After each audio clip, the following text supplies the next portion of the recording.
The United States and Russia clashed at an emergency session of the UN Security Council Friday over the protests in Iran, with Russia accusing the U.S.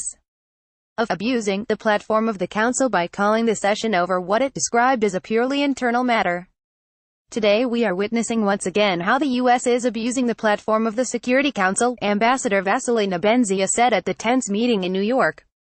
The Trump administration has taken a more vocal approach than previous administrations to the situation in Iran, where at least 21 people have been killed and over 1,000 demonstrators arrested as they protest government policies. In contrast to the U.S. response to the Iran protests in 2009, where the Obama administration took a relatively hands-off approach, President Trump has promised great support for the demonstrators, while the State Department has hinted at sanctions for officials who abuse protesters and said that it will use Facebook and Twitter to communicate directly with activists. At the session, Haley urged the international community to stand up in support of the protesters, in contrast to 2009, when she said the community stood by passively. If the founding principles of this institution mean anything, we will not only hear their cry, we will finally answer it, she said. The Iranian regime is now on notice, the world will be watching what you do. She also said that if the world would not stand with the protesters, the U.S. would do so, unapologetically.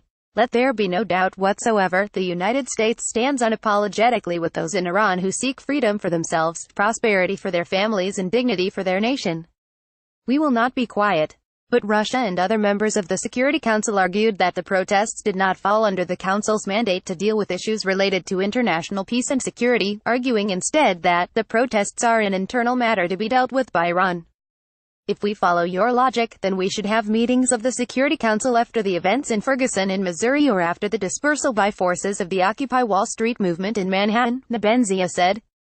Haley was successful in preventing a possible vote to stop any discussion from going ahead, and received some support from representatives from the UK and the Netherlands. Her call for action was dismissed by other members who appeared to side with Russia's view that the matter was not yet one for the Security Council.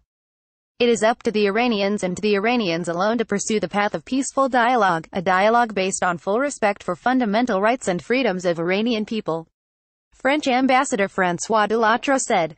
However worrying the events of the last few days in Iran may be, they do not constitute a threat per se to international peace and security. Sweden's representative expressed reservations about the timing of the meeting, while China said that the Security Council was not the venue to discuss the human rights situation of any country.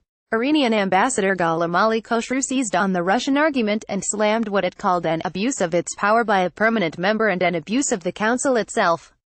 In a rambling speech, he listed a lengthy history of protests in the U.S. and other Western countries. Russian Ambassador Vasily Nebenzia rebuked the U.S. for calling this session. AP. After the meeting concluded, Iranian Foreign Minister Javad Zarif declared victory, tweeting that the Security Council had rebuffed the U.S. naked attempt to hijack its mandate and mocking what he called another foreign policy blunder for the Trump administration. The session was likely to disappoint activists who had hoped for more from the Security Council. Earlier, Maryam Rajavi of the National Council of Resistance of Iran had called for the UN to take punitive measures against the regime. But after the meeting, Haley said she was not bothered by the rebukes the U.S. received at the session. Those don't bother me. We were fighting for the Iranian people today and they were hurt and that was our goal and we won, she told journalist Benny Avni.